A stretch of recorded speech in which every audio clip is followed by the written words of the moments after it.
고민부터 하면 돈을 못 벌어요. 앞으로도 못 벌어요. 하나라도 제대로 벌자. 다시 한번 강조드리지만 꼭 따져보시라. 투자 나침반 3월부터 시작이니까 이제 얼마 안 남았습니다, 여러분.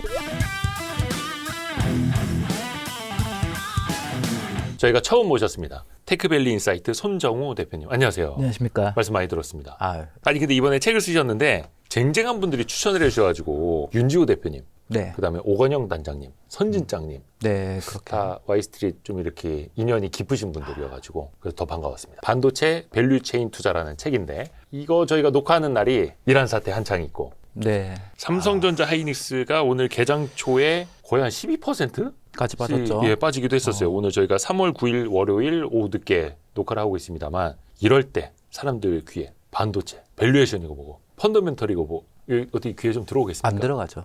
그래서 걱정 많이 하고 왔는데요. 네. 제가 징크스이기도 한데 폭락하는 날 유튜브를 나가면은 다음 날 반등하더라고요. 몰빵해야 됩니까?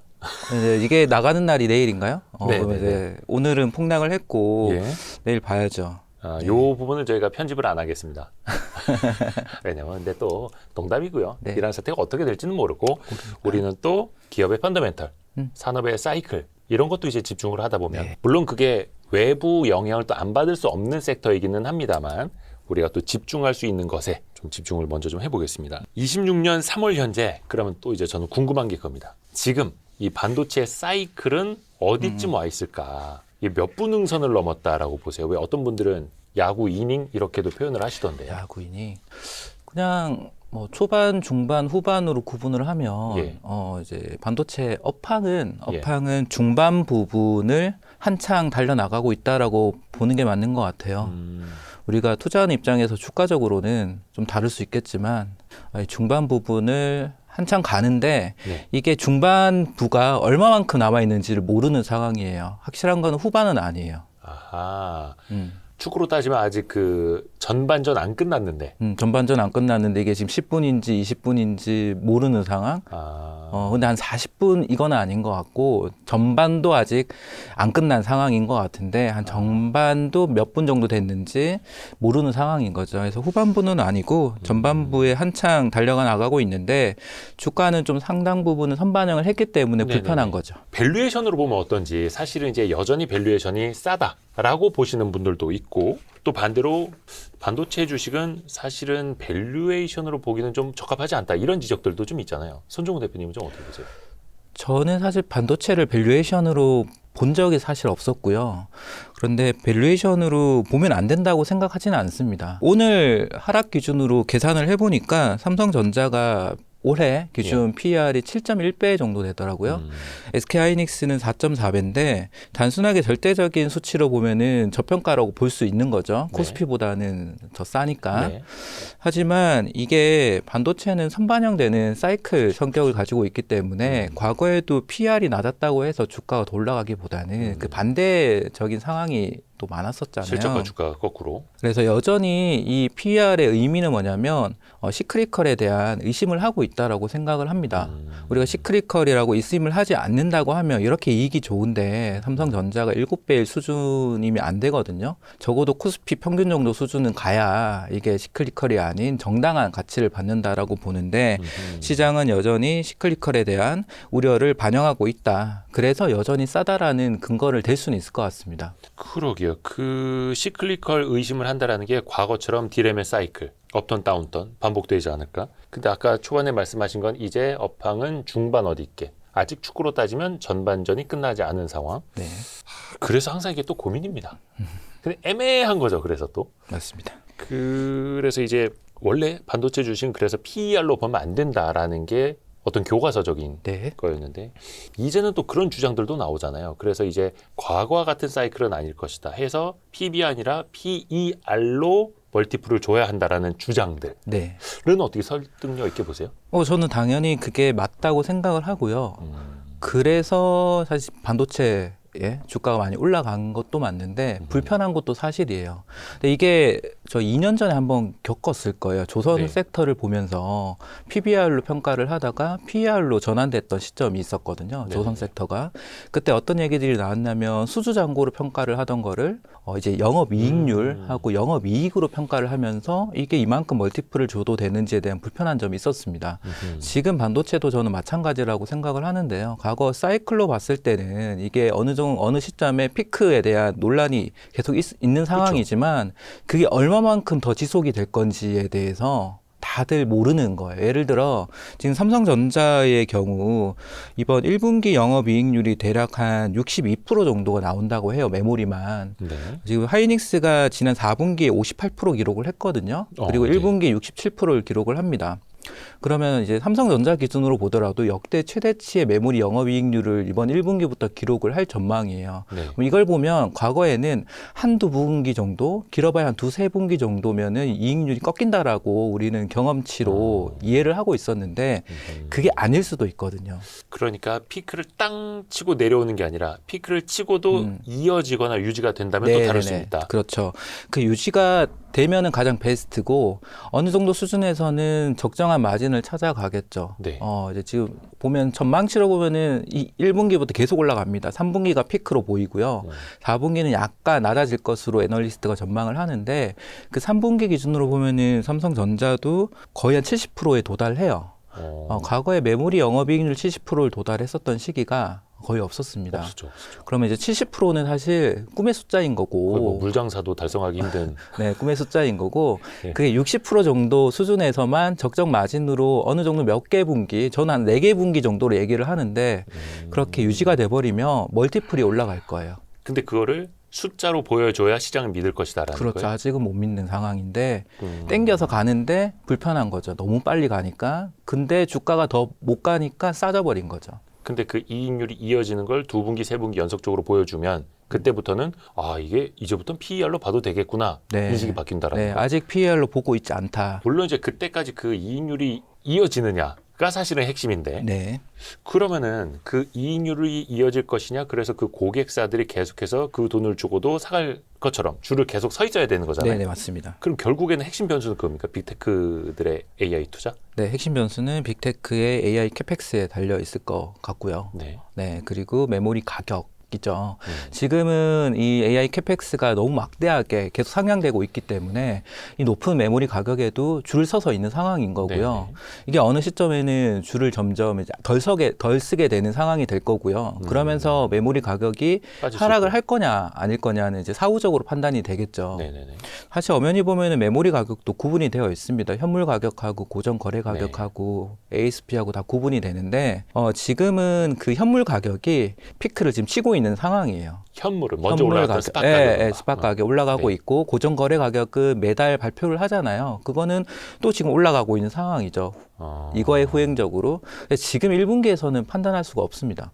그러게 저도 그거 보면서 되게 헷갈렸거든요. 네. 사실 작년 가을 이후 올해 초까지 DRAM 가격이 뭐 DDR4는 열 몇 배 올랐고 네. DDR5도 뭐 한 10배 가까이 올랐잖아요. 네네. 스팟 가격이고 그거는 네, 스팟 시장에서 그냥 가격이고. 주고받는 거니까 네. 삼성전자 하이닉스 실적이랑 상관없고 네네. 그리고 이제 고정 거래 가격이 그걸 따라 올라가는데 어디서 만날 것인가? 요겁니까? 핵심은?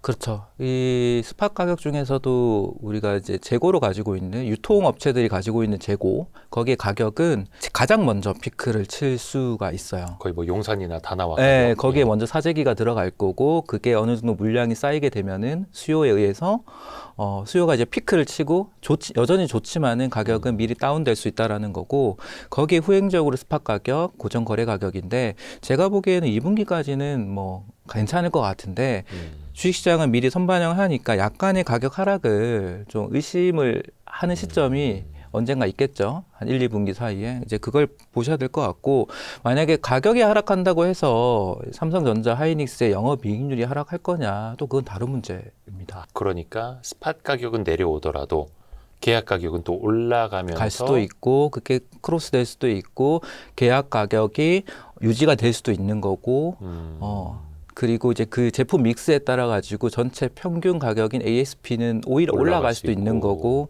알 수가 없어요, 지금. 그게 삼성전자 하이닉스에서는 뭔가 좀 가이던스를 안 주나요? 그런 거는? 이익률은 가이던스는 안 주고요. 예, 빅그로스라든지 ASP는 이번 분기 대비 다음 분기 얼마만큼 올라갈 거다라는 그런 가이던스는 줍니다. 빅그로스 그러니까 그 비트 단위의 출하량 같은 것들. 예, 예. 빗 대비 출하량 전망하고 그 ASP 전체 평균의 평균 제품 판매단가. 가격. 그거는 2분기 올라간다고 가이던스는 줬어요. 근데 이제 그거를 봤을 때는 2분기까지는 타이트하죠. 공급 상황이 타이트하기 때문에 이제 고정거래 가격도 괜찮을 것 같다라고 전망을 하고 있습니다. 워낙 수요 대비 공급이 타이트하기 때문에 네네네. 또 요즘에 그 이란 사태 때문에 이제 많이들 신경 쓰시는 게 국제유가 올라가고 만약에 물가 때문에 금리까지 올리게 돼버리면 그럼 이제 빅테크들의 수요도 좀 위축될 수밖에 없잖아요. 투자 수요가. 네네네. 그것도 많이 걱정하는 것 같은데요. 맞습니다. 제가 그 하반기로 갈수록 이 반도체, 특히 메모리 사이클에서 걱정하는 두 가지 포인트가 말씀하신 하나가 유가 급등에 따른 인플레이션 우려로 금리 급등이 나타나는 경우. 이거는 AI 캐펙스의 추세를 꺾게 만들 수가 있습니다. 이게 지금 워낙 AI 수요가 좋다고 해서 선제적으로 캐펙스를 늘리려고 하고 있지만 금리가 너무 올라가게 되면 자체적으로 이거를 지연시켜 버릴 수도 있거든요. 왜냐하면 우리가 B2C 관점이 아닌 B2B 기업 대 기업 관점에서는 빅테크들이 충분히 이 시점을 이연시킬 수 있다. 그거는 금리에 좀 연관된다라고 생각하고 있고 두 번째는 아직은 가능성이 낮아 보이지만 미국하고 중국이 이 반도체와 관련해서 협상을 하게 될 경우 어떻게 좋은 방식으로요? 우리한테는 불리한 방식으로 미국한테는 유리한 방식으로 예를 들어 지금 수출 규제를 하고 있지 않습니까? 그거를 풀어줄 수가 있고 가장 큰 게 장비 반입을 풀어주게 되면 그동안 못 나갔던 선단 공장의 장비들이 나가면서 중국이 지금은 아니지만 한 2, 3년 안에 확 추월할 수 있다라는 그런 우려를 주게 되면 그 메모리 반도체 장비, 제조 장비. 네네네. 그렇게 되면 어떻게 되냐면 지금 메모리를 당장 다음 분기 쓸 거도 주문을 하지만 지금 어떤 상황이냐면 내년 거를 땡겨서 선주문하는 상황이잖아요. HBM 같은 경우는. 네네. 그럼 중국의 성장을 우려하게 되면은 그런 주문 자체가 좀 달라질 수 있겠다. 아직은 가능성은 낮아 보이지만 그런 것도 조금 염두하고 있습니다. 이제 트럼프 행정부에서 여러 가지로 미국이 중국을 제재합니다만 GPU뿐만 아니라 HBM뿐만 아니라 만약에 D램에 좀 중국의 숨통을 열어준다면 우리한테는 정말로 악재가 될 수 있다라는 거고 그게 당장은 몇 년의 기술 격차가 있지만 그게 내년이나 내후년의 계약 상황을 본다면 당연히 뭐 빅테크들의 어떤 심리적으로 영향을 미칠 수밖에 없는 수 거고요. 있다는 거죠. 그래서 금리랑 미중 간의 어떤 합의를 잘 봐야 되는 거고 또 이제 미중 간의 정상회담 또 얼마 안 남았으니까 이것도 하나의 또 포인트가 될 것 같네요. 참고로 저희가 오늘은 밸류체라고 그랬나요 제가? 삼성전자 많이 떨어져서 그렇습니다 여러분. 정신이 없습니다. 반도체 밸류체인 투자. 여기는 이제 IDM 종합반도체뿐만 아니라 소부장들도 많이 있는 거죠. 소부장들도 많이 있고 전 세계의 반도체 주식들을 거의 다 다루고 있어요. 두껍습니다. 네, 그래서 처음에는 좀 이론부터 해서 나중에 실전까지 해서 주로 다루는데 뭐 기업 하나하나 세세하게 다루면 너무 두꺼워지기 때문에 좀 기술 트렌드 중심으로 좀 기업을 연결해서 설명을 하고 있습니다. 하이닉스 사장 하셨던 분도 추천사를 써주셨고 그러면 이제 가장 최근 또 중요한 거 HBM4 여쭤볼게요.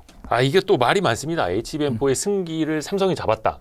또 먼저 뭐 실제 양산 출하를 먼저 또 했다고 하니까 해서 뭐 이렇게 XYZ ABC 공정 있지 않습니까? 원C 공정 가장 최첨단 공정으로 HBM4를 만들어서 성능이 가장 좋다라고 우리는 뉴스를 통해서 봤는데 이건 맞습니까? 삼성이 앞서간다? 뭐 앞서간다고 볼 수도 있는데 저는 이제는 좀 비슷해졌다고 보는 게 맞는 것 같아요.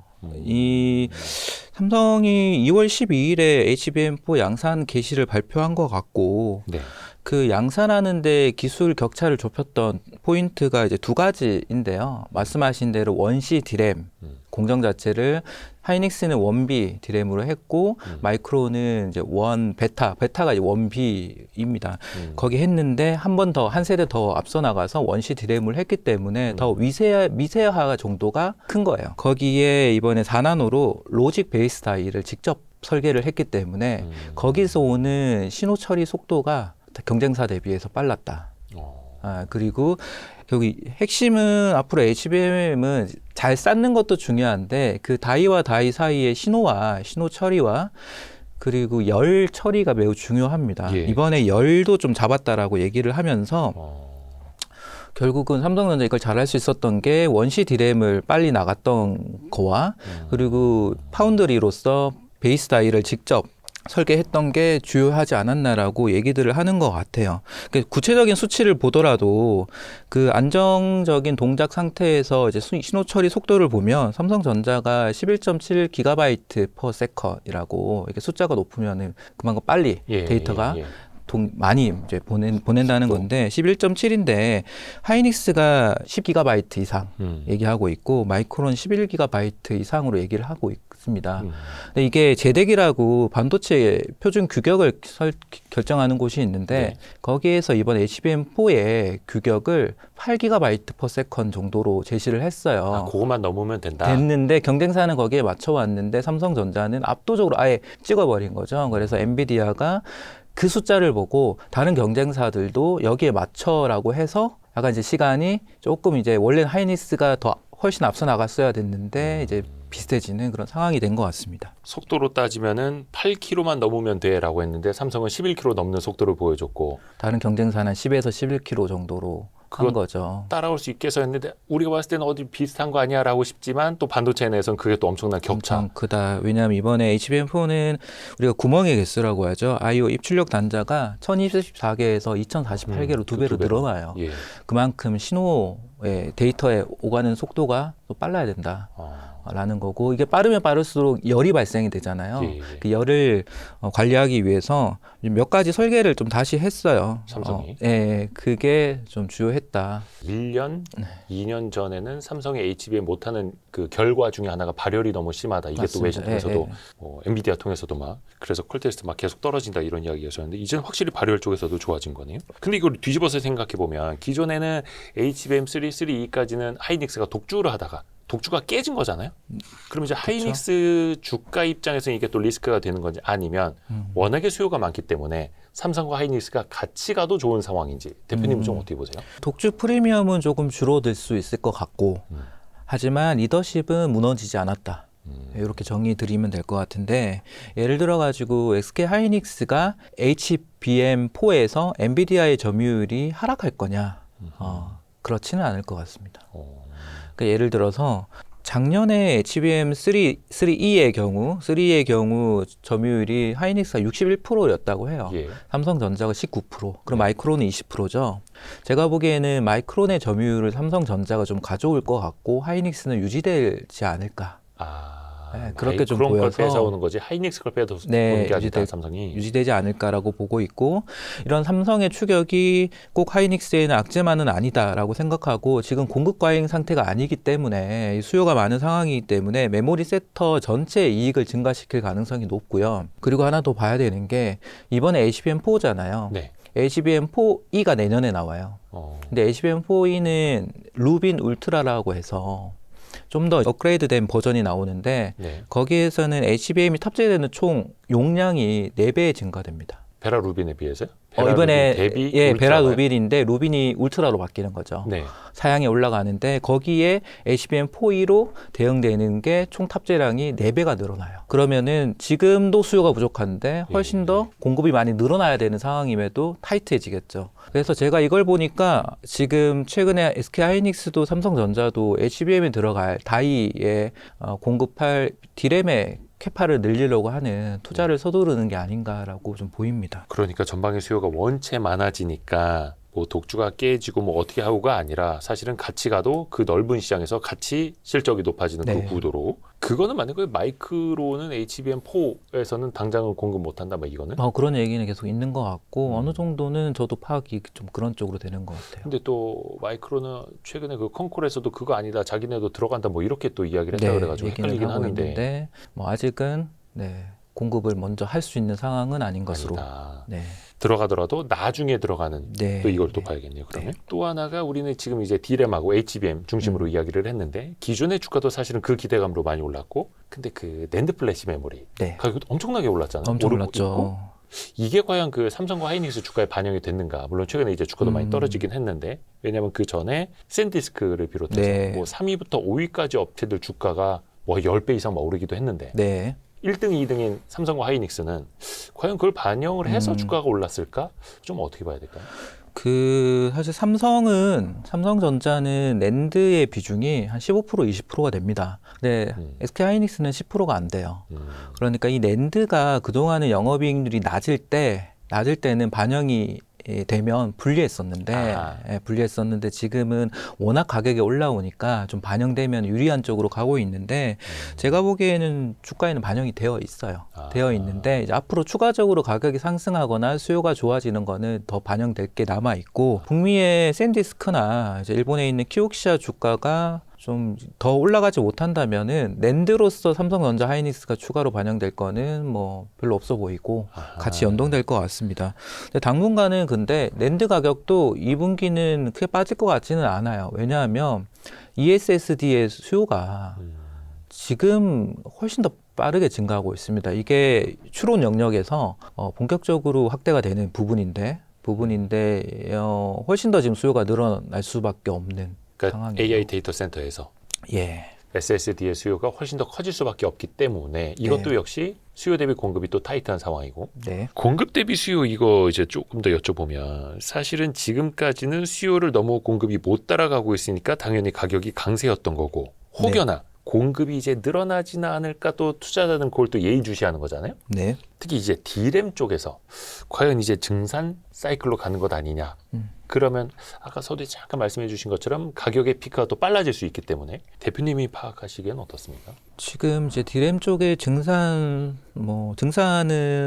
하고는 있는데 속도가 크게 빨라지는 것 같지는 않아요.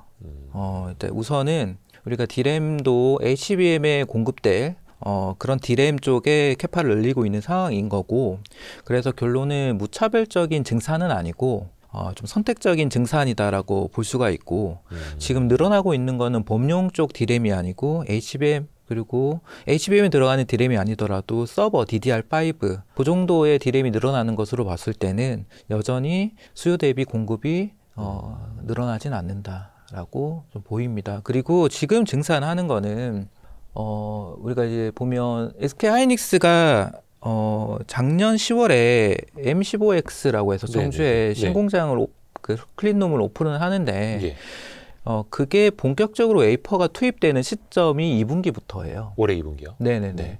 그러면은 그게 보통 한 150일에서 180일 정도 돼야 웨이퍼가 나오니까 패키징하고 고객들한테 들어가는 시점은 빨라야 올해 말 되지 않겠나 그렇게 보여서 당장 올해는 증산 물량이 크게 늘어날 건 없다. 이제 내년에는 좀 늘어난다. 그렇게 보시면 되죠. 그러면 청주의 M15X에서 뽑아내는 그 웨이퍼에서 나오는 메모리 반도체 같은 경우에는 이게 양쪽으로 봤을 때는 어떤 거예요? 뭐 가격에 영향을 줄 정도인가 아닌가 따져보죠. HBM 수요에 비해서는 영향을 주지 않을 건데 우선 왜냐하면 가격이 저는 분리될 걸로 봐요. 왜냐하면은 HBM의 가격은 고객사에 의해서 장기적인 가격이 결정이 돼서 갈 거고, 그렇죠, 이미. 갈 거고 범용으로 나오지 않는다면은 시장에 미친 영향은 제한적일 텐데 하이닉스가 이번 생산할 D램은 다 HBM으로 갈 거거든요. 그래서 저는 제한적이다라고 보고 있고 거기서 만들어내는 D램은 다 HBM 쌓아 올리는 데 쓰이는 거지 시장의 범용으로 풀리는 게 아니라 맞습니다. 제한적인 증산, 선택적인 증산을 넘어서 혹시 이제 무차별적인 경쟁을 통한 그런 증산의 신호는 뭘로 읽어야 될까요? 뭐 예를 들어서 평택 P5라든지 용인 클러스터 물론 이제 완성되기까지는 시간은 더 걸린다고는 합니다만 어떤 신호들을 좀 봐야 될까요? 저는 최근에 이제 소부장들을 좀 말씀을 드리고 있는데요. 이제 주가적으로 봤을 때는 이게 선반영돼서 지금부터는 소부장을 잘 봐야 된다라고 말씀을 드리는 게 본격적인 이런 증산에 대한 신호들이 보이고 있기 때문입니다. 우리가 이게 웨이퍼가 나와서 가격에 실질적으로 영향을 미치는 거는 내년이 되겠지만 당장 올해는 장비 업체들 중에서는 실제로 장비 수주를 받는 업체들이 등장을 할 거고요. 2분기부터 확실히 늘어날 거고요. 그리고 소재 부품단에서도 추가로 공급되는 업체들도 늘어나겠죠. 우선은 장비 업체들 중심으로 보고 있고요.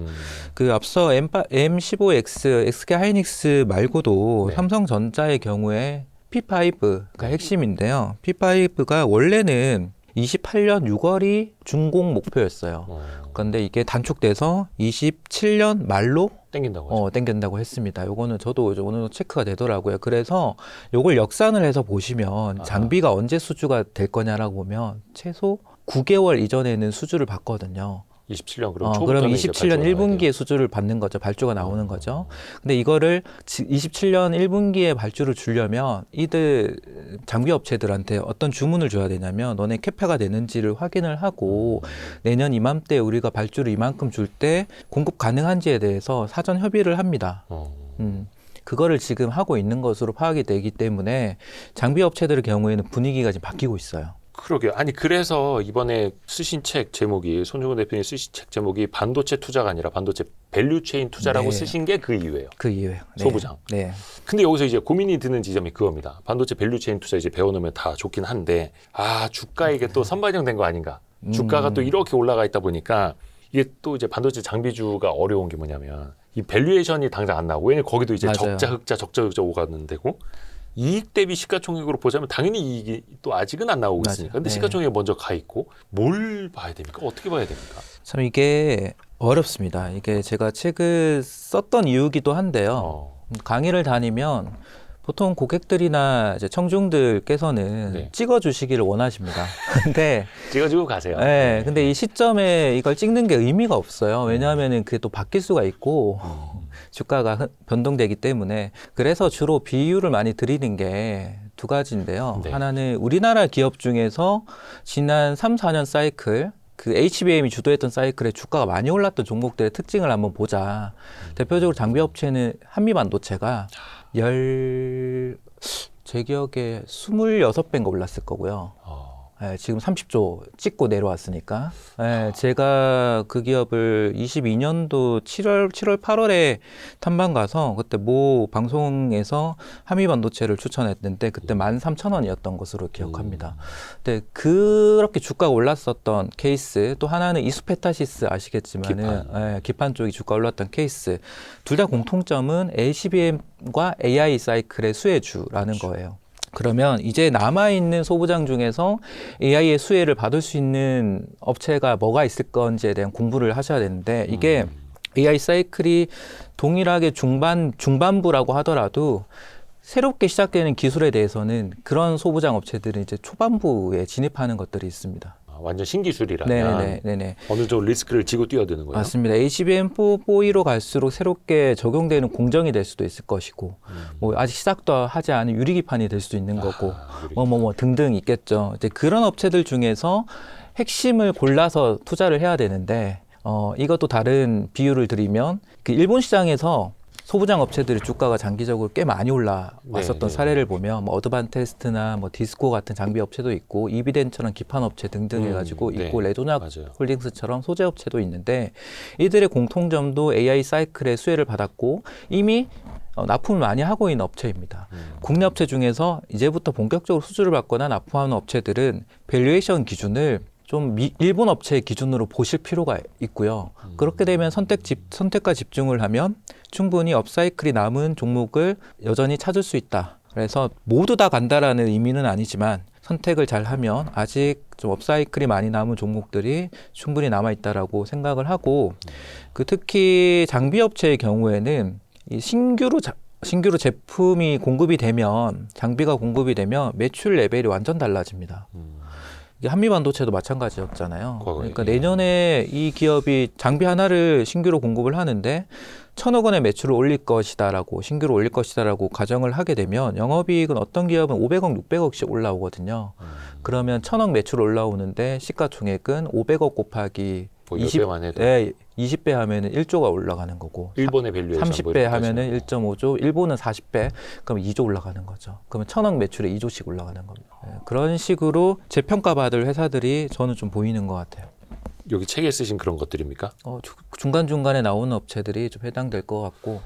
그러니까 그 한미반도체도 사실은 재작년에 엄청 좋았고 작년에 좀 쉬어갔었고 뭐 경쟁 상대가 등장하네 뭐 어디랑 뭐 소송전을 벌이네 뭐 이런 식으로 하면서 근데 또 올해 보니까 뭐 또 막 다시 날아가고 있고 그러게요. 여기도 이제 몇 가지 기업들을 또 이제 책에서 언급을 해주고 계시는데 이게 사실은 신기술을 봐야 된다라는데 이제 포인트를 또 두시는 거고.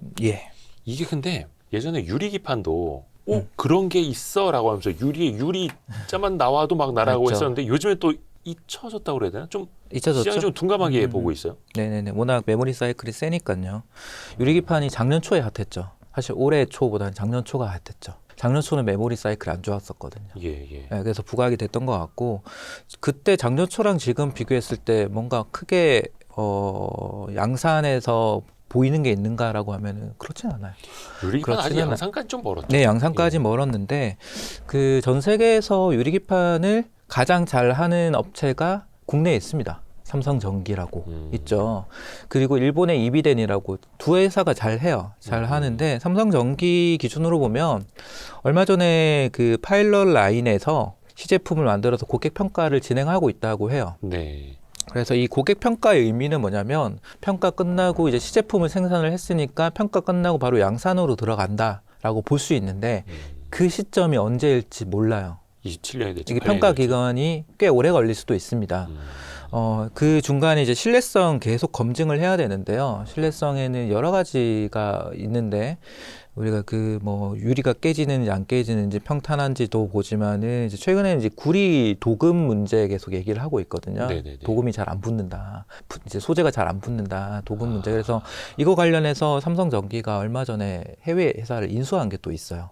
그래서 마지막 이런 단계들을 좀 넘어가려고 하는 상황인 거는 맞는데 제 판단으로는 27년 말 정도는 되어야 신뢰성을 좀 확보할 수 있지 않을까라고 보이고 신뢰성 확보가 되면 양산 속도는 생각보다 빠를 것 같습니다. 그래서 우선은 시장에서 27년 뭐 이렇게 얘기하는 것보다는 조금 늦겠지만 28년 정도에는 우리는 좀 볼 수 있을 것 같아요. 이게 사실 우리가 지금 26년 3월에 27년 말 이야기해 보면은 상당히 많이 남은 걸로 보이지만 사실 또 주시장에서는 이게 또 금방 옵니다. 금방 옵니다. 금방 옵니다. 또 언제 돌아올지는 모르는 거고 하여튼 유리기판 쪽으로는 기술력도 그렇고 상용화 시기는 계속해서 올라오고 있다는 올라오고 거. 있다.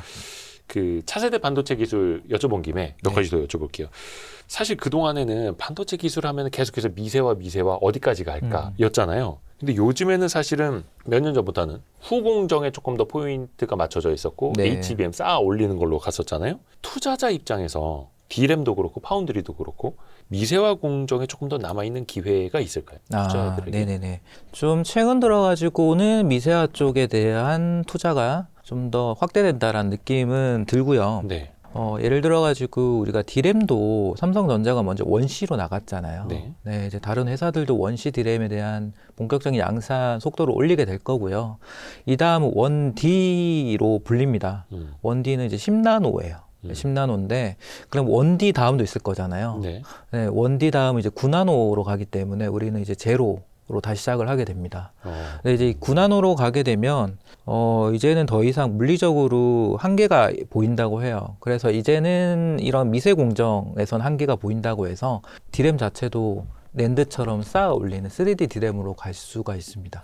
이거 이제 혹시나 모르시는 분들을 위해서 좀 부연 설명해 드리자면은 원 X, Y, Z, A, B, C 네. 이게 6세대까지였고 D가 이제 7세대로 가면은 이게 원 X, Y, Z가 10나노대 후반에서 그리고 이제 10나노대 점점 초반으로 가는 건데 네. 원 D면 딱 10나노쯤이 네, 되고 네. 그리고 우리가 뉴스에서 보던 뭐 7나노, 5나노, 2나노 이거는 파운드리 쪽 얘기고 바운더리 얘기고 D램으로 봤을 때는 10나노 딱 정도 오면 이거는 한계다 한계다. 이렇게 보는 거예요. 네, 보이고 그러면 공정 자체가 바뀌어야 된다. 바뀌는데 3D 형태로 바뀌면서 추가로 이제 뭐 소재도 좀 바뀌어요. 소재도 그동안 이제 증착 소재도 이제 뭐 예를 들어 액체류보다는 좀 금속류, 메탈 쪽으로 좀 바뀌고 뭐 그런 것도 있고 거기에 증착 장비도 좀 바뀌고 하면서 3D로 가기 때문에 추가적으로 미세화 난이도 높아진다고 얘기를 하는데 D램의 새로운 변화가 그게 빠르진 않을 것 같아요. 28년에 30년 사이일 것 같은데 지금은 한창 준비는 하고 있다.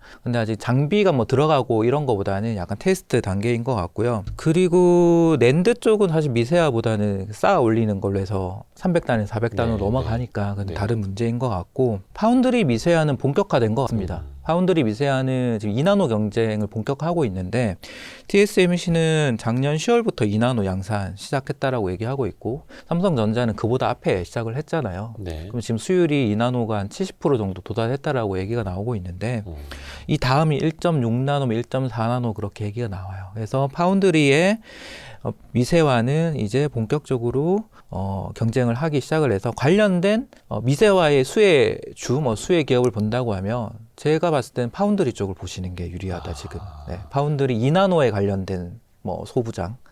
근데 이것도 2나노대에서 이제 1나노대로도 이제는 가고 있고 네. 또 파운드리는 이제 추가 투자가 또 많이 일어날 거라는 기대감이 있잖아요. 뭐 애플 손 잡는 것도 있고 삼성 이제 테슬라 손 잡는 것도 있고 해서 디램보다는 그럼 여기가 더 기대가 된다는 거예요?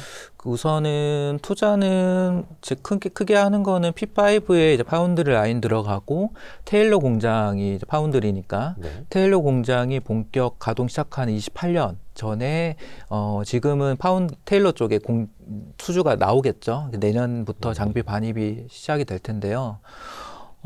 그쪽은 다 2나노부터 시작입니다. 테일러는 2나노부터 시작인데 거기에 테슬라가 가장 핵심입니다. 테슬라의 어느 정도 수율이 나오고 나서 물량이 확대됐을 때 나머지 물량을 다른 고객사들로 채우게 될 텐데 네. 그게 어떤 기업이 될 건지에 따라서 이제 채워지고 그 다음에 그 추가 투자에 대한 얘기도 이제 나오게 되겠죠. 우선 고객이 확보가 돼야 되는데 최근에 얘기 보면 삼성전자 파운드리 얘기가 좋다고 하면서 퀄컴은 좀 수주를 받는다는 얘기가 있고 예. 추가적으로 TSMC 2나노 쪽의 고객사로 있었던 뭐 AMD나 구글이나 이런 애들이 그쪽 캐파가 다 찼으니까 넘어온다는 얘기들이 있습니다. 다른 데서 안 해줘서. 다른 데는 할 수가 없고 예. 이제 인텔이 할 수 있다고 하지만은 거기도 뭐 매한가지 1.6나노로 얘기하지만은 수율이 안 좋기는 매한가지고 삼성전자가 좀 더 낫다고 해요. 그래서 그 구글하고 AMD가 그 전까지는 뭐 삼성전자가 뭐 수율이 좋다 안 좋다 뭐 이런 얘기에 뭐 선뜻 하지는 못했는데 최근 스탠스가 바뀐 계기가 좀 퀄컴이 좀 중요했었다고 생각을 해요. 퀄컴이 뭔가 의뢰한 걸 잘 해줘서. 네, 맞습니다. 이제 삼성이 퀄컴이 했는데 수율이 한 70% 나오니까 80% 정도만 나오면 우리가 충분히 쓸 수 있어. 그러면 다른 고객사들도 퀄컴 수율이 80% 나오면 우리도 쓸 수 있다라는 얘기들을 한 것 같아서 그 80%가 도달되면은 고객이 확대될 것 같고 거기에 테슬라가 붙으면서 파운드리는 좀 규모가 커지면서 관련된 소부장에 좀 낙수 효과 본격화되는 게 사실 올해보다 내년으로 가면 보일 거기 때문에 저는 이제 하나의 투자 포인트로 저런 얘기도 뭐 페이스북에 쓰긴 했는데 미국 현지 공급망에서 포함될 수 있는 그래서 삼성전자 쪽으로 공급할 수 있는 장비 업체나 부품 소재 업체들을 봐야 된다고 말씀드렸는데 이 업체들의 특징이 있습니다. 기존에 삼성전자로 이미 공급을 하고 있었어야 됐고 그리고 미국에 AS 뭐 가능한 법인을 보유하고 있는 업체들이 있어요. 그쵸. 네, 그러면은 그 TSMC도 같이 붙어 있고 삼성전자도 붙어 있어서 앞으로 27년, 28년으로 갈수록은 파운드리 낙수 효과가 커질 텐데 거기에 좀 수혜받는 기업들을 보는 게 좋지 않을까 싶고 이미 준비된 기업들. 준비된 기업들 뭐 그 중에는 뭐 특정 기업을 언급을 하면 좋아하시나요? 감사하죠. 뭐 판단이야 뭐 본인들이 직접 하시는 거니까. 다들 아시겠지만은 파운드리에서 4나노 이하, 3나노, 2나노 경쟁에서 가장 핵심은 ASML의 EUV 장비입니다. 네. 네, 거기 하이NA라고 EUV 장비가 이제 5천억이 넘어가는 상황이고 네. 그게 인텔 먼저 들어가고 삼성전자 이렇게 들어오는데 그 장비의 그 핵심이 그 EUV 장비잖아요. 그 EUV 장비에 공급을 하는 EUV 공정에 공급하는 소재 부품 회사들을 좀 보시면은 이번 사이클, 다음 사이클까지 좋지 않을까 싶어서 우리나라 기업 중에 얼마 전에 삼성전자가 2분기부터 블랭크 마스크를 양산에 쓰겠다고 한 SNS텍이 있고요. 예, 그 외에 장비 업체들은 많이 있습니다. 이번 4나노에도 삼성전자에 채택된 뭐 이오테크닉스, 파크 시스템스 뭐 이런 기업들은 제 책에도 설명이 되어 있는데 이미 삼성전자에서 충분히 잘 하고 있고 TSMC 쪽으로도 잘 하고 있기 때문에 앞으로 파운드리 경쟁에서 계속 수혜를 받을 가능성이 높다고 보입니다. 그러니까 저기 TSMC라고 하는 파운드리 맛집에 사람들이 너무 많이 줄을 서 있어서 아니면 그 엔비디아라고 하는 이제 씨름부가 전체가 씨름부. 다 들어가서 거기서 회식을 하고 있어서 다른 집 없나 봤더니 삼성의 파운드리가 이제 좀 맛집으로 떠오르고 있고 괜찮게 해준대. 근데 아까 그 수율 이야기 잠깐 해주셨는데 70% 거기에서 80% 정도만 나오면 다른 고객들도 이제 일감을 많이 맡길 수 있다. 네, 그런 얘기들이 나오는 것 같아요. 그러니까 기존에도 삼성전자가 TSMC랑 어떤 수율 격차를 못 좁히고 있다 이런 거였잖아요. 네. 근데 그게 이제 조금씩은 좁아지고 있다라는 거예요. 네, 좁혀지고 좀 있는 상황인 것 같고, 네. 이게 사실 기술 격차는 아직 좀 있습니다. 이제 좁혀진다는 의미는 단순하게 수율로 좀 말씀드리면, 그러니까 수율이 70% 80% 정도 되는 거를 봤을 때는 기술 격차가 좁혀진다라고 좀 볼 수가 있고 어쨌든 그 수율 2나노를 먼저 들어가서 나온 수율이잖아요. 네. 믿는다고 하면 그러면 TSMC와 좀 좁혀졌다고 얘기를 하고 있고 물론 TSMC도 2나노 3나노에 대해서 딱 잘라가지고 얘기를 하진 않아요. 사실 TSMC의 3나노가 저는 삼성전자 2나노와 비교해서 떨어진다고 생각하진 않습니다. 그냥 저는 2나노, 3나노가 그냥 마케팅 용어라고 생각을 하지만 그 어쨌든 실제로 뭐 이렇게 재보면 큰 차이를 모른다면서요. 네, 이게 차이 어디 모르겠어요. 기준으로 잰 건지를 알 수가 없다면서요. 맞습니다. 그래서 저는 이렇게 좀 과거에 삼성전자 5나노는 TSMC 한 3나노랑 비슷할 것 같다. 이런 얘기를 드렸는데 그럼 삼성전자 2나노가 TSMC 3나노보다 훨씬 더 낫다라고 얘기하는 게 맞나? 라고 하기에는 애매한 거죠. 대신 마케팅 용어일 수 있으니. 우리가 알 수 있는 거는 수율. 결국은 고객사들이 인정하고 선택해주는 그걸만 본다고 하면 격차는 좁혀지고 있다라고 봐도 된다고 생각합니다.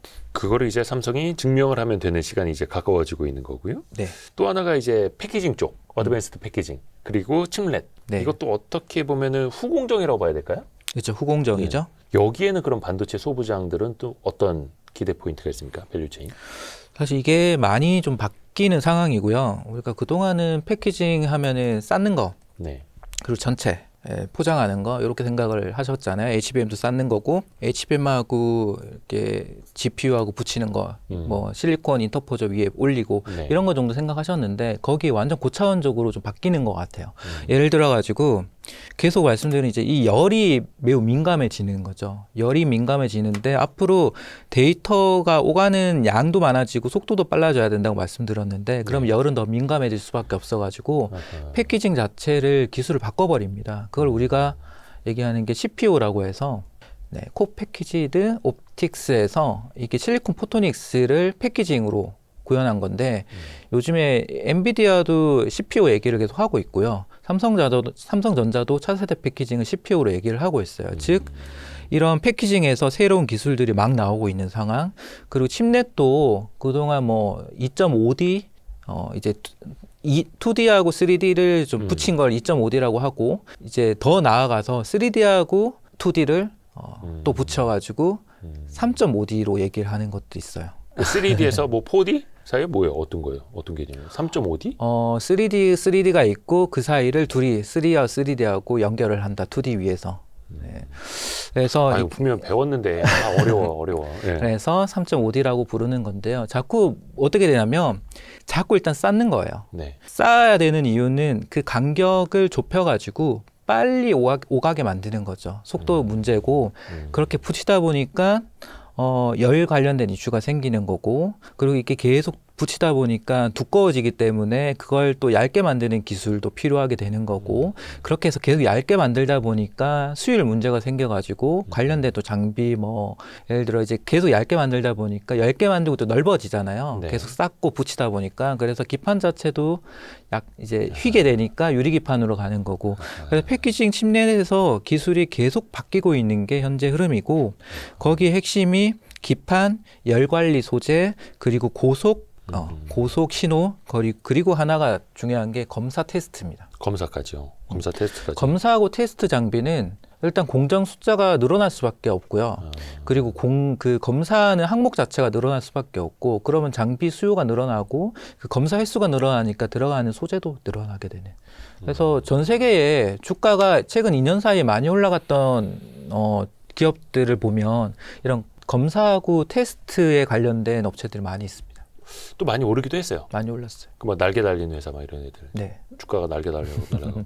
요즘에 또 그 이란 이슈 때문에 같이 좀 빠졌을 때가 그러면 기회가 될 수도 있을까요? 왜냐면 네. 그런 투자는 이게 예정됐다라고 표현하기엔 조금 이제 위험하고 가시성은 또 있다고 보시는 거잖아요. 그렇죠. 사실 이란 이슈 때문에 생산이 지연될 가능성도 있겠지만 투자가 없어지지는 않으니까 이 주가가 하락할 때 기회가 될 거고 만약에 이 기업이 선정이 되어 있다라고 하는데 다른 기업으로 이란 이슈 때문에 변경이 된다 이건 아니잖아요. 네네. 그래서 소부장 업체들 중에서는 이번 기회에 좀 옥석 가리기를 하면은 좋을 것 같고 물론 전제 조건은 저는 어디까지는 소부장 업체들 주가가 본격적으로 잘 가려면 삼성전자와 하이닉스의 주가가 부러지지 않고 버텨줘야 됩니다. 아하. 예, 그걸 전제로 한 상태에서 소부장이 가는 건데요. 삼성전자 하이닉스는 앞서 말씀드린 대로 마진 측면이나 그리고 메모리 가격 측면이나 실적 측면이나 지금 주가가 부러질 상황은 아니다라고 보여서 빠질 때 좀 삼성전자 하이닉스부터 저는 기회인 것 같고 그 다음에 소부장을 좀 옥석가리기를 할 찬스가 1분기 중에 좀 있을 것 같고 그렇게 봅니다. 그러니까 소부장 주식들이 올라갈 수 있는 어떤 전제 조건 중에 하나가 삼성전자와 하이닉스가 부러지지 않는다라는 거고 그거는 네. 반도체 업황이 살아있다라는 거고 맞습니다. 또 살아있어야 또 투자 필요성이 또 생길 테니까 네네. 그러면은 왜 알파 측면에서 보면 삼성전자 하이닉스보다 사실상 더 많은 리스크를 지고 투자를 해야 되는 거잖아요. 소부장은. 그러면 훨씬 더 높은 알파, 더 나은 수익률을 알파 수익이 볼 수 있다는 거예요. 좀 가능한 시점인 것 같다. 이제 지금 3월, 4월은 좀 그렇게 보이고 뭐 코스닥 장려 정책도 있고 한데 저는 이제 어디까지나 기술과 산업의 흐름 측면에서 말씀을 드린 거고 그 상황에서 소부장은 좀 알파 수익을 낼 수 있는 타이밍에 있다라고 볼 수가 있고요.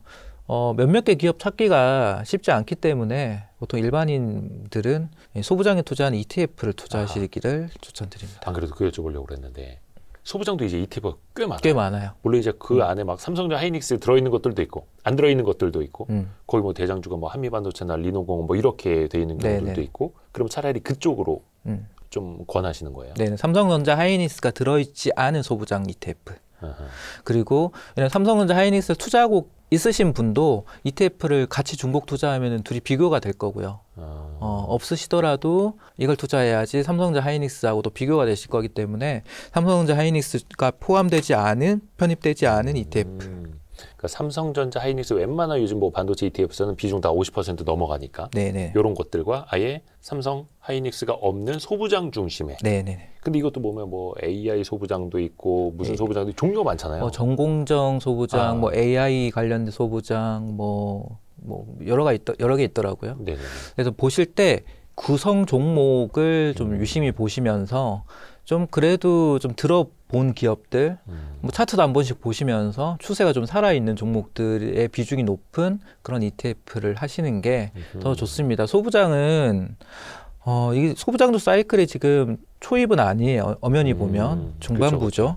그러면 추세가 이제 막 시작된다 이런 거 거의 없습니다. 아하. 이미 한참 잘 가던 주식이 종목이 더 가야 되는 거고 더 갈 때 삼성전자 하이닉스보다 더 갈 수 있느냐 여부를 우리는 논하는 거기 때문에 ETF도 추세가 이미 좋은 그런 종목을 많이 가지고 있는 ETF를 하시는 게 좀 맞습니다. 이미 시즌 중반부에 와 있기 때문에 야구로 따지면 네. 저기 포스트 시즌 올라갈 가능성 높은 친구들 중심으로 투자를 하면 된다. 네네. 저기 막 8등 9등 하는 애가 갑자기 될 거다라고 와일드카드 보기에는 잡을 거 기대하지 말고 몇 경기 안 남았다 뭐 그럴 수도 있죠. 이렇게 설명하니까 재밌네요. 그 아까 한미반도체에 비롯해서 이제 뭐 TC 본딩 장비, 네. 본딩 장비 기업들이 잠깐 이야기를 했는데 최근에 그 네덜란드에 있는 그뭐 베시 비롯해서 하이브리드 본딩 장비 기업도 주가가 부러졌더라고요. 맞아요. 근데 거기서 보면 이제 제덱이라고 하는 그 표준화 협회에서 네. 기존에는 HBM 너무 두꺼워지니까 야 네. 우리 요 정도까지만 하자라고 했는데 높이 기준을 더 완화할 수 있다. 네. 라고 하면서 더 얇게 붙일 수 있는 하이브리드 본딩이 좀 기대감이 식었어요. 네네. 하이브리드 본딩 장비는 이거는 그러면은 좀 대표님은 지금 어떻게 보세요? 하이브리드 본딩은 사실 엄연히 보면은 HBM뿐만 아니라 다른 뭐 디램, 낸드, 파운드리 다 쓸 거기 때문에 본격적으로 확대되는 그런 기술입니다. 이게 HBM만은 아니고 원래 기존에 다른 데서 또 쓰이던 거잖아요. 원래 이제 배시가 예. 파운드리 쪽으로 로직 만드는데 TSMC로 공급을 하고 있었죠. 음흠. 근데 파운드리에서 주로 썼던 공정이었는데 이걸 HBM에 쓰려고 하는데 그 하이브리드 본딩의 방식이 다르거든요. 다이하고 웨이퍼를 붙이는데 이게 잘 좀 어려워요. 네. 파운드리 공정보다 어렵기 때문에 그걸 하는 하이브리드 본딩 장비도 어렵지만 그걸 하기 위해서 필요한 다른 장비들도 어려운 겁니다. 예를 들어 CMP라든지 그리고 이제 어쨌든 구멍을 뚫는 거잖아요. 네. 구멍을 뚫어서 이제 서로 그 구멍을 일치시켜서 붙이고 그 안에 고리를 채우는데 그걸 일일이 다 검사를 해야 돼요. 그래서 그 검사를 하려고 보니까 3D 형태로 해서 비전으로 보려고 하니까 파크 시스템스가 볼 수 있는데 속도가 잘 안 나와요. 그러니까 이게 양산성이라고 하는 게 결국 이제 되냐 안 되냐가 아니고 얼마만큼 시간 내에 수율이 나오느냐의 문제다 보니까 높은 정확도로 얼마나 빠르게 하느냐. 그래서 문제고 또 이 쌓는 거다 보니까 하나의 뭐 하나의 오차나 하나의 디펙트 결함만 있더라도 전체가 못 쓰게 되는 거니까 그런 난이도가 높은 공정이고요. 그래서 이번에 제덱에 요청을 해서 그렇게 좀 변경을 하려고 하는 것 같아요. 그 바람에 한미반도체 TC 본더에 대한 좀 우려가 완화된 측면이 좀 있었습니다. 그 하이브리드 본딩은 조금 이제 당장은 필요하진 좀 않은 뒤로 것 같아. 밀리는 거죠. 이렇게 되니까 근데 생각보다 그럼 TC 본딩 뒤로- 계속 쓰겠네. 이렇게. 생각보다 뒤로 더 밀려버린 거죠. 왜냐하면은 제덱에서는 우리가 HBM4잖아요. 지금 HBM4인데 4 다음에 4E가 나오잖아요. 네. 내년까지 4E잖아요. 예. 그러면 5가 나와야 다시 이게 하이브리드 본딩을 쓸 거냐 말 거냐 할 거잖아요. 이제 4에서 안 쓴다고 했는데 4E에서 우리가 16단인데 20단으로 가니까 뭐 써야 돼. 뭐 보다는 아예 HBM5로 가면서 다시 규격을 맞출 거거든요. 제가 보기엔. 그러면 이거는 당장 2년 이후에 문제가 될 것 같고, 그래서 하이브리드 본딩에 대해서 HBM은 좀 밀렸다라고 보시면 될 것 같은데, 그렇다고 해서 하이브리드 본딩이 안 되냐라고 보면 그건 아니고 낸드에 먼저 쓰일 거예요. 낸드는 3D 낸드로 400단 이상으로 내년부터 본격적으로 가는데 400단 이상은 하이브리드 본딩을 써야 됩니다. 근데 이거는 난이도가 높지 않아요. 시장의 크기는 그럼 어떻게 되는 거예요? 시장은- 어차피 이제 낸드 쪽도 시장은 HBM은 이제 많이 커졌고 낸드도 크죠. 낸드도 이제 앞으로 생산될 차세대 낸드 400단 낸드는 다 모조리 하이브리드 본딩을 적용한다고 하면 시장이 매우 커지죠. 그게 왜냐하면은 기존에 100단짜리도 있을 거고 200단짜리도 있을 거잖아요. 네. 그거를 완전 400단으로 공정을 바꾸는 게 아니고 신규 공정은 400단으로 하면서 비중이 계속 늘어나는 거거든요. 그게 한 1, 2년 정도 계속 비중 늘어나는 동안 관련 장비들이 계속 들어갈 거기 때문에 결국 한 2, 3년 뒤에는 400단이 메인이 된다고 하면 그쪽의 장비 수요는 많이 커지죠. 근데 그리고- 그쪽에서 기대했던 HBM이 한 2년 정도 밀리면서 내년은 엔드 쪽으로 먼저 들어가게 될 거고 파운드리 쪽도 앞서 말씀드린 뭐 3D를 한다고 하면 3D를 한다고 하면은 하이브리드 본딩이 무조건 필요하기 때문에 그쪽은 계속 들어가던 대로 확대될 건데 그쪽은 하이브리드 본딩이 충분히 무리 없이 들어간다. 네, 그랬을 때 최근에 뭐 우리나라의 한화 세미텍이라고 하나 비전 네, 밑에 있는 하나 하나 비전 세미텍이 하이브리드 본딩을 좀 검증, 평가를 받고 있어요. 고객사로부터. 이제 이 고객사 평가 받는 게 HBM 용도 받고 있지만은 낸드 용도 같이. 네. 낸드 쪽도 하고 있기 때문에 낸드가 먼저 공급될 것 같다. 좀 그렇게 봅니다. 하이브리드 본딩 장비 국산화 쪽으로. 네. 그러면은 한화비전, 한화세미텍 입장에서 보면은 우리는 낸드부터 공략을 하고 HBM 또 이제 들어가려고 하고 있었는데 HBM이 2년 늦춰지면은 오히려 시간을 버는 개념이네요. TC 후발주자 본딩으로. 입장에서 보면 TC 본딩으로 계속 할 수 있죠. 이쪽은 또 TC 본딩도 진입한 지 얼마 안 됐고 이거를 또 뭐라 됩니까? 계속해서 이제 검증을 해 나가고 양도 늘려 나가고 있는 와중이니까 네네. 그렇게 생각해 볼 수 있겠네요. 그리고 재밌습니다. 하이브리드 본딩은 모든 이제 우리가 소재 부품 장비에서 신규 공정에 새로운 이제 공급 업체를 채택을 하려면 거의 동등한 조건에서 테스트를 합니다. 그러면 이번 하이브리드 본딩도 우리나라 기업들 말고도 뭐 삼성전자 세미스도 있지만은 네덜란드 베시는 네. 어플라이드 머티리얼즈하고 같이 연합해서 하고 있고요. 그리고 또 랩리서치라는 회사도 또 하고 있고 그리고 일본에 본 도쿄 일렉트론이라는 회사도 또 하고 있습니다. 그래서 이게 여러 회사들이 하이브리드 본딩을 하려고 HBM용으로 하려고 막 뛰어들고 있는 상황이에요. 그 중에 국산화 장비도 있기 때문에 서로 동등한 상황에서 경쟁을 하는 거라 꼭 우리나라에 얘가 된다라는 보장이 없습니다. 또 경쟁은 또 그쪽은 치열해지고 있으니까. 네네. 그냥 TC 본딩으로 그대로 가면 뭐 한미반도체 들어가고 하나 비전도 이번에 추가로 계속 들어가는 거 들어가고 이렇게 성장하면서 갈 텐데. 그래서 한미반도체가 또 날아갔구나. 재밌습니다. 이 반도체 밸류체인 투자 사실은 이제 투자를 위해서도 유용합니다만 또 이렇게 산업을 이해한다라는 것 자체가 또 재미가 있고 네. 그래서 반도체 투자 잘하시는 분들은 이것도 재밌게 받아들이세요. 너무 재밌습니다. 그래서 손정호 대표와 이야기를 하고 있고 아직 안 끝났습니다. 이제 또 시작입니다. 밸류체인뿐만 아니라 이게 사실 이게 지정학 싸움이기도 하더라고요. 예. 반도체가. 이게 어려워요. 하이닉스가 일본에 생산 거점 두는 걸 이제 검토한다는 보도가 나왔습니다. 하이닉스가 일본에다가 공장을 두려는 거는 왜 그런 겁니까? 우리나라에서도 남는 땅이 있고 네. 용인에 더 넓히고 있고 한데 네. 일본은 지진도 막 일어나고 하는데 왜 일본에다가 생산 거점을 둬요? 사실 하이닉스의 가장 큰 이슈는 소재 장비 생태계 때문이라고 생각을 해요. 지금 HBM을 만드는데 대부분 소재 장비가 일본 걸를 써요. 그런 게 많죠. 요즘. 그래서 이 이슈가 전 제일 크다고 보고 있고 또 일본의 정부가 이 보조금을 굉장히 좀 막대하게 주려고 해요.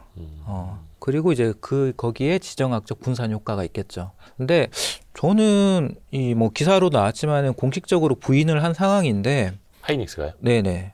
저는 현실 가능성이 높지 않다고 생각을 합니다. 적어도 지금 용인에다가 당장 내년 2월 되면은 용인 팹 1이 이제 가동을 시작하는 그런 상황인데 용인의 신규 라인만 이번에 발표했죠. 캐펙스 21.6조 원을 투자하겠다라고 얘기를 했고 모 사석에서는 최태원 회장님이 그 총 팹을 5기인가요? 제가 기억이 4기인가 5기, 5기를 짓는데 200조 원을 얘기를 했어요. 용인에 이제 들어갈 돈이.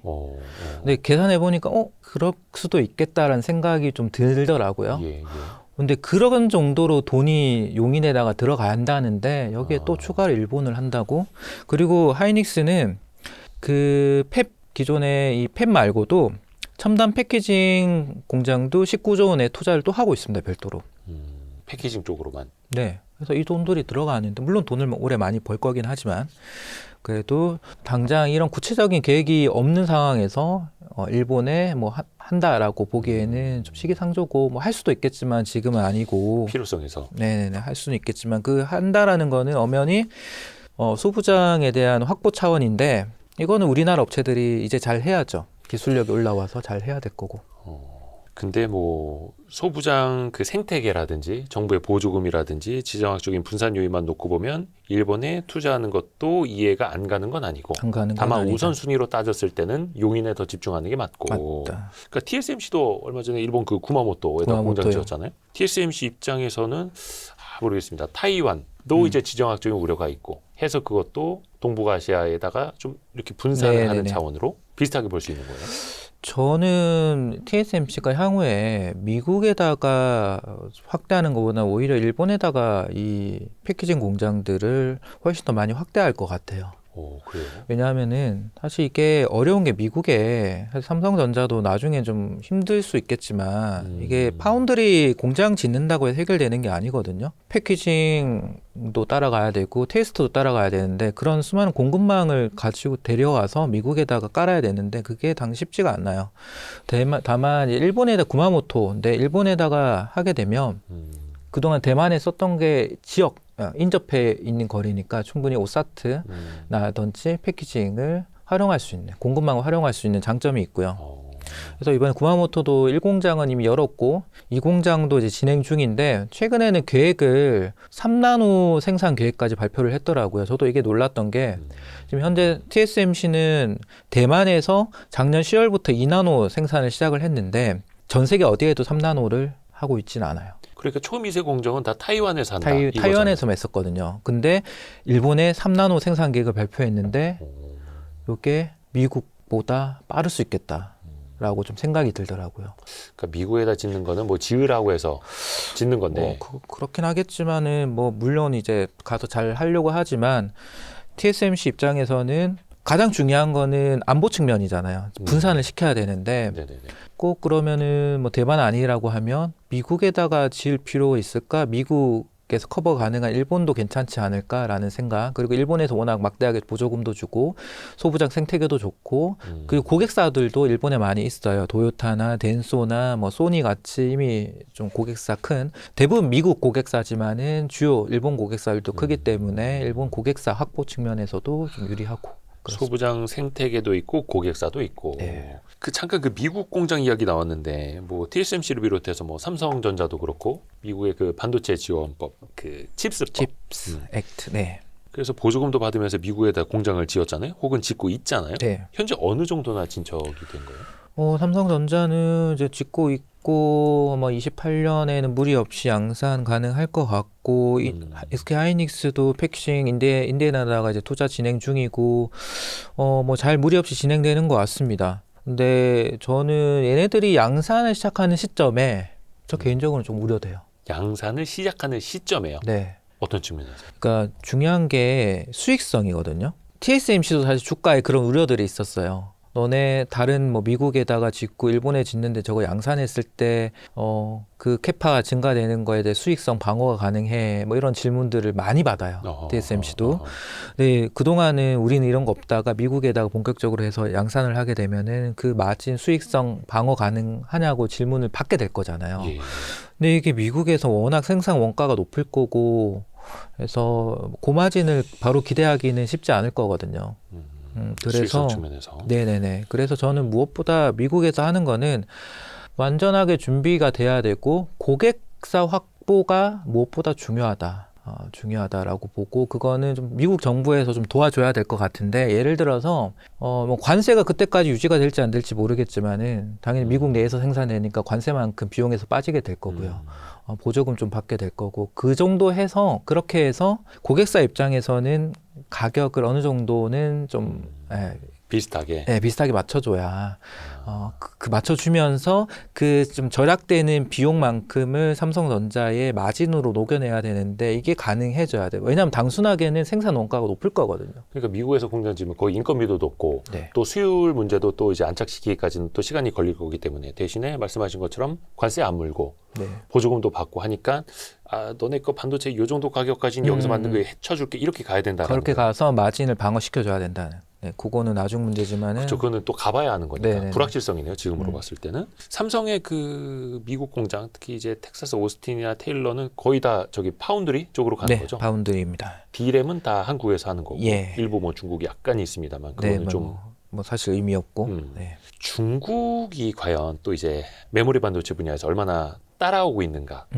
뭐 HBM도 3까지는 아니더라도 2, 뭐 2E까지 2E 이야기 까지? 나오고 있고 DDR4에서 DDR5로 넘어가고 있고 기술 격차? 이거 뭐 몇 년? 어떻게 차이 난다고 보세요? SK 하이닉스하고 삼성전자가 HBM2 양산한 데가 언제인지 아세요? 한참 됐죠. 아주 오래되잖아요. 2014, 15년이에요. 거의 10년 그러니까 넘은. 지금 2E에서 3로 넘어가는 단계니까 그 HBM3부터 하이닉스가 엔비디아에 확 네. 물량이 크게 공급됐잖아요. 그게 21년, 22년이잖아요. 그러니까 그걸로 보면은 얘네들이 2E에서 3로 넘어가는 시점을 기준으로 보면은 한 5년 정도 되는 거예요. 근데 앞으로 3에서 3E, 이제 3E에서 4로 넘어가는 거는 기술 격차가 훨씬 더 심해질 거예요. 네. 앞서 말씀드린 대로 그 필요한 핵심 선단 공정의 장비가 반입이 안 되면 이거 훨씬 더 벌어질 거예요. 그러니까 지금은 격차가 HBM 기준으로 그 정도 나 있는데 우리가 우려하는 부분은 그 성숙 공정이죠. 파운드로 치면은 28나노 이상, 그러니까 28나노 이상이니까 그 위에 뭐 40나노 뭐 위로 커지는 그쪽에서는 글로벌 캐파의 33%를 차지해요. 3분의 1은 중국에서 여전히 만들어집니다. 중국에서 만들어지는데 그거를 SMIC가 만들고 있어요. 하지만 그 이하, 뭐 7나노 이하는 힘들다고 보고 있는 거죠. ASML 장비가 없이는. 근데 메모리 쪽은 앞서 HBM은 그렇지만 우리가 우려하는 거는 CXMT가 D램 자체를 범용 D램을 치고 올라왔을 때 메모리 이 사이클에 영향을 주지 않을까라는 우려들이 있는 거죠. HBM이 아니. 그러면 냉정히 보면은 현재 CXMT의 D램 쪽의 점유율은 전 세계 한 4, 5% 정도가 됩니다. 다 중국에서 쓰고 있고요. 근데 요 기준이 얘네들 캐파가 한 200K 정도가 돼요. 200K면 한 20만 장. 웨이퍼 기준으로. 네, 20만 장인데 전 세계의 캐파 기준, 생산 능력 기준으로 10% 정도를 차지해요. 네. 생산 능력은 10%인데 점유율은 5%라는 얘기죠. 수율이 안 수율이 안 나오는 거예요.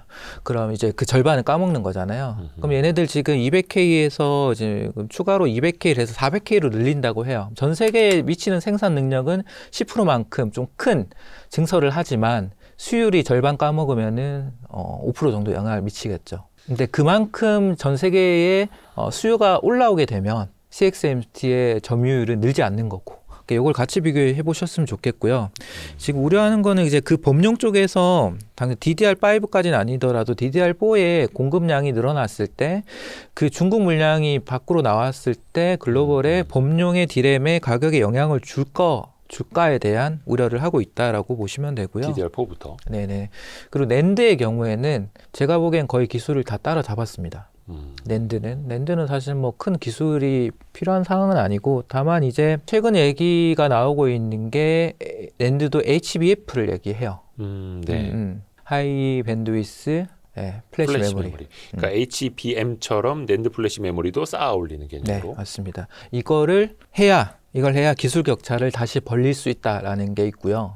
아, 우리가 네네. 그리고 하나는 이제는 낸드가 수요가 다 ESSD 쪽으로 가기 때문에 ESSD는 만들어서 파는 제품이 사실 이제 아니거든요. 점점 서브에 맞춤형으로 공급을 하는 걸로 바뀌고 있어요.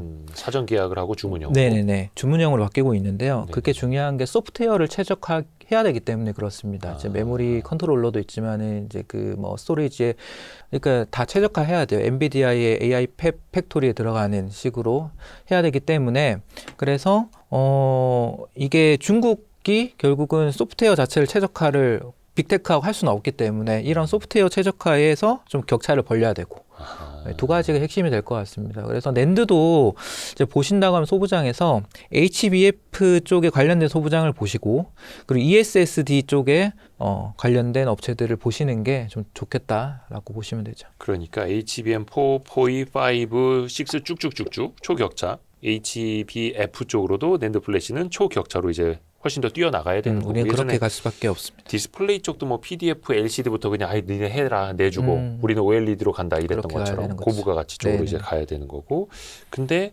어떻게 보면은 그 기술 격차 차이가 HBM이 4, 4E 그 이상으로 갈수록 오히려 더 날 수 있다. 더 날 수 있다. 현재 기준으로는 더 날 수 있다고 봅니다.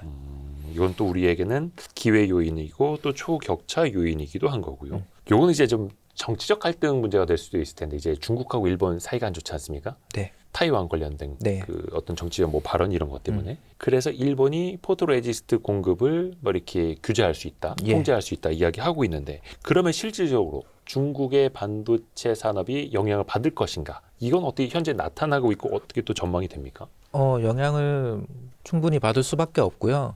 우리도 그렇지만은 중국도 포토레지스트 부분이 국산화가 거의 안 되어 있습니다. 어렵죠, 제로. 네, 특히 이 선단 쪽에 들어가는 보면은 낸드 쪽에서 이제 디램도 선단으로 들어가는 포토레지스트 쪽이 국산화가 좀 안 되어 있고 그나마 우리는 이제 일본하고 수출 규제 때문에 2019년, 2020년 당시에 동진 세미캠이 국산화를 하면서 그래도 국산화율이 좀 올라온 상황에 있는 거고 중국은 준비가 좀 안 돼 있습니다. 중국이 반도체 공정에서 가장 약한 부분이 이 포토 공정이에요. 포토 공정 혹은 이제 노광 공정이라고 하는 네. 쪽인데 이쪽 국산화가 좀 늦다 보니까 아무래도 타격을 받을 수 있고 사실 그건 어느 나라나 제일 어려운 거잖아요. 어렵죠. 예. 어렵고 그래서 뭐 우리나라 업체들이 반사 이익을 받을 수도 있어요. 예를 들어 우리나라의 동지세미캠, 예를 들어 뭐 SNS텍 같은 업체들이 중국에도 공급을 하거든요. 근데 일본 대신에 그쪽에 공급하는 물량이 늘어날 수는 있어요. 정부 간의 갈등에 따라서 정치적 갈등에 일본 따라서 거를 못 쓰는 상황이면. 뭐 블랙 마스크라든지 아니면은 포토레지스트 관련해서 네네네. 그 포토 공정, 노광 공정에 들어가는 소재 부품들. 근데 이게 정치적인 말로는 뭐 규제할 수 있다, 뭐 통제할 수 있다라고 하는데 아직까지 중국이 히토리를 끊고 일본이 포토레지스트 끊고 또 이거는 아니지 않아요, 아직까지? 그건 아직 아닌 것 같아요. 그러게요. 그건 또 본격화되는 시점을 또 봐야 되는 거고 반도체 밸류체인 투자 손정우 대표의 신간 바탕으로 또 이야기를 했는데 저희가 1시간 넘게 녹화를 했습니다만 배워야 될 게 정말 많습니다. 이슈도 그때그때 많이 변하고 어렵다라고 생각하시는 분들 많기는 한데 그래서 기술뿐만 아니라 산업의 사이클 여러 가지를 이제 배워야 되잖아요. 대표님이 이제 마지막으로 저희 구독자분들에게 당부를 해주신다면 어떤 쪽으로 좀 꾸준히 공부를 하시면 좋을까요? 사실 이 기술을 막 공부해야지 하면서 하나부터 열까지 하는 거는 매우 어렵고요. 네.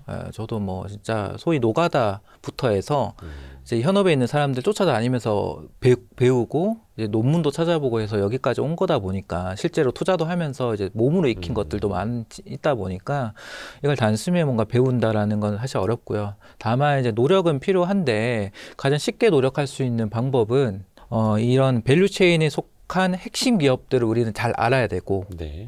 당연히 메모리 삼성전자, 하이닉스 요즘에는 뭐 키옥시아, 샌디스크까지도 많이들 아시니까 네. 거기에 장비 업체면은 글로벌 한 5대 장비 회사들은 다 알고 계셔야 되고 그리고 이런 회사들이 매분기 실적 발표를 할 때 친절하게 새로운 기술이라든지 중요한 포인트들을 다 얘기를 해줘요. 이제 미국에 있는 기업이더라도 그거를 이제는 AI를 통해 가지고 다 번역 돌릴 수 있기 때문에 그렇게 해서 정리를 해서 꾸준히 보시다 보면 이 회사가 얘기하는 거, 저 회사가 얘기하는 게 연결되는 포인트들이 있을 거예요. 근데 그런 부분은 좀 더 찾아서 공부를 하시다 보면 제가 뭐 오늘 다뤄들었던 그런 핵심 그 기술들 저는 한 3가지 정도를 중요하게 좀 말씀을 드리는데 하이브리드 본딩 그리고 CPO 그리고 HBF 요 3가지는 지금 계속 얘기들이 나오고 있는 상황이고 계속 더 나올 거예요. 근데 이런 쪽의 기술을 내가 캐치를 했다라고 하면 그 다음부터는 집중적으로 공부하면서 관련된 밸류체인을 밑바닥으로 이제 내려가는 연습들을 이제 하시게 되는 거고, 이건 이제 공부에 대한 얘기고, 이제 우리가 투자를 할 때는 반도체는 저는 지금은 조금 늦었다고 생각을 해요. 한창 이제 우리가 중반부라고 하지만 안 좋을 때 공부해 놔야 되는데. 네, 안 좋을 때 공부를 해야 되는데 지금 여기서 공부해서 우리가 뭐 여기 뭐 5년 투자할까 10년 투자할까 이거는 난이도가 많이 높다고 생각을 하고요. 뭐 언제 다시 뭐 그래서 조정받으면은 공부해야 된다 이런 말씀 드리는 건 아니고 그래서 미리 공부를 좀 하시는 게 중요한데요. 그래서 이 사이클 자체가 늦었다 하더라도 제 책을 보면 이제 그런 것들이 있어요. 기본적인 사이클은 좀 늦었지만 그 안에서 세부적인 사이클은 이제 시작되는 것들이 있습니다. 이런 공정뿐만 아니라 예를 들어 가지고 뭐가 있을까요? 예를 들어 제 책에는 이제 우주와 관련된 반도체 얘기도 있고 뭐 양자 컴퓨팅과 관련된 쪽도 있고 그리고 요즘 피지컬 AI도 메모리하고 연결되는 부분들이 있습니다. 그래서 꼭 메모리가 아니더라도 반도체에 대한 기술 트렌드가 이제 막 시작되려고 하는 쪽을 공부를 더 열심히 하시는 거를 좀 추천드리겠습니다. 그렇죠. 사실은 이제 반도체 없이는 살 수 없는 세상이고 네. 반도체의 중요성은 뭐 피지컬 AI 갈수록 더 커질 테고 하니까 사실은 반도체 관련주들이 안 좋을 때 공부하는 게 맞는데 안 좋을 때는 사실은 또 관심들을 안 갖게 맞아요. 되니까 그냥 평소에 꾸준히 숨 쉬듯이 그래서 저희 와이스트리 또 이 반도체 관련된 콘텐츠 꾸준히 하고 있는 거고요. 반도체 밸류체인 투자 손정우 대표님의 신간도 많은 또 관심 가져주시기 바라겠습니다. 반짝반짝이네요. 손정우 대표님 고맙습니다. 감사합니다. 감사합니다. 고생하셨습니다. 고생하셨습니다. 고생하셨습니다.